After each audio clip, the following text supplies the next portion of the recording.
अस्सलाम वालेकुम व्यूअर्स, कैसे हैं? उम्मीद करता हूँ आप सब खैरियत से होंगे। अगर मेरे चैनल को सब्सक्राइब नहीं किया तो जल्दी से सब्सक्राइब कर लें और बेल आइकॉन पे ज़रूर क्लिक किया करें ताकि मेरी तमाम वीडियोस के नोटिफिकेशन आपको मिलते रहें।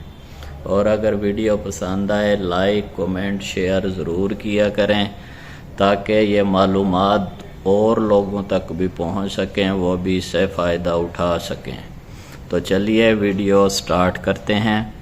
पिछली वीडियो में मैंने आपको फेरस धातुओं और उनके मुरक्कब और उनमें जो जो अनासर शामिल किए जाते हैं उनके बारे में डिटेल से बताया था। अब आपको फेरस धातुओं के मुरक्कब के बारे में बता रहा हूँ। जो फेरस धातें हैं, मसलन स्टील और इसकी किस्में, स्टील और इसकी इकसाम। लोहे और कार्बन के भरत को स्टील कहते हैं। खालिस लोहा बहुत ज़्यादा नरम होता है, इसलिए इसका इस्तेमाल बहुत कम होता है।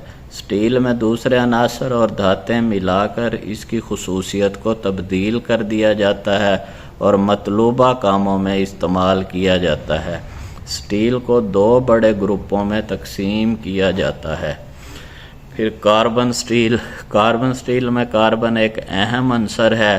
कार्बन स्टील की किस्म के मुताबिक मुख्तलिफ मिकदार में मिलाया जाता है, जबकि कार्बन स्टील में दूसरे अनासर यानी मैग्नीज, सिलिकॉन, सल्फर और फास्फोरस भी शामिल होते हैं। लोहे में कार्बन की मिकदार बढ़ाई जाती है तो लोहा सख्त हो जाता है। अगर कार्बन की मिकदार 1.5% कर दी जाए तो इससे लोहे में भुरभुरापन पैदा हो जाता है। ऐसा स्टील जिसकी खुसूसियात इसमें मौजूद कार्बन के लिहाज से तब्दील हों प्लेन कार्बन स्टील कहलाता है। इस स्टील की 3 इकसाम हैं जो बता रहा हूँ आपको। Number 1, mild steel plane carbon steel की एक किस्म है। स्टील की यह किस्म आम तौर पर तामीराती और घरेलू इस्तेमाल की अशिया में बहुत ज़्यादा इस्तेमाल की जाती है। इसमें कार्बन की मिकदार बहुत ही कम यानी 0.10% के करीब होती है। इस वजह से इसको नरम स्टील या माइल्ड स्टील कहते हैं। इसमें मैग्नीज की मिकदार 0.2 से 0.5% होती है। इसका इस्तेमाल जो होता है वो ऐसे लोहे को सरिया, तार और शीटें बनाने, तामीराती काम और घरेलू खिड़कियां, दरवाजे, आराइश का सामान और नट बोल्ट तैयार करने में इस्तेमाल किया जाता है। फिर दूसरा है लो कार्बन स्टील में कार्बन की मिकदार 0.3% तक होती है। इसका नुक्ता पिघलाव 1490 डिग्री सेंटीग्रेड होता है। इस धातु को बड़ी आसानी से गैस और इलेक्ट्रिक आर्क से वेल्ड किया जा सकता है। इस धातु की सतह बड़ी साफ और हमवार होती है। लो कार्बन स्टील से ऑटोमोबाइल की बॉडियां, पाइप, रिवेट्स, पेच और इमारती ज़रूरियात का सामान तैयार किया जाता है। फिर है जी मीडियम कार्बन स्टील में कार्बन की मिकदार 0.8% होती है। इसका नुक्ता पिघलाव 1400 दर्जे सेंटीग्रेड होता है। यह इलेक्ट्रिक आर्क और गैस वेल्ड दोनों तरीक़ों से किया जाता है। इससे cutting rod, crank shaft, axle, car axle, पेचकस और हथौड़े वगैरह बनाए जाते हैं।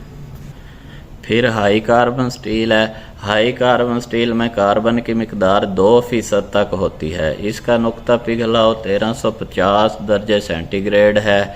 इस धातु को वेल्ड करने के लिए ख़ास मशक और एहतियात की ज़रूरत होती है।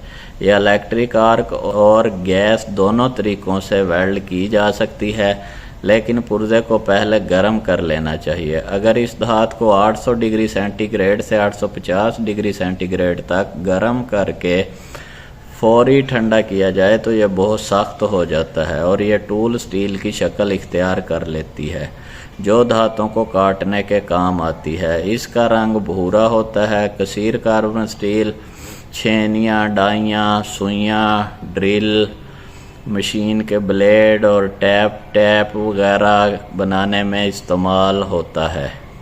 भरत फौलाद या मुरक्कब स्टील। सनतों में ऐसे फौलाद की ज़रूरत होती है जो तार में ढलने के काबिल हो, नेज़ मजबूत, वज़न में हल्का और जंग लगने से महफूज हो।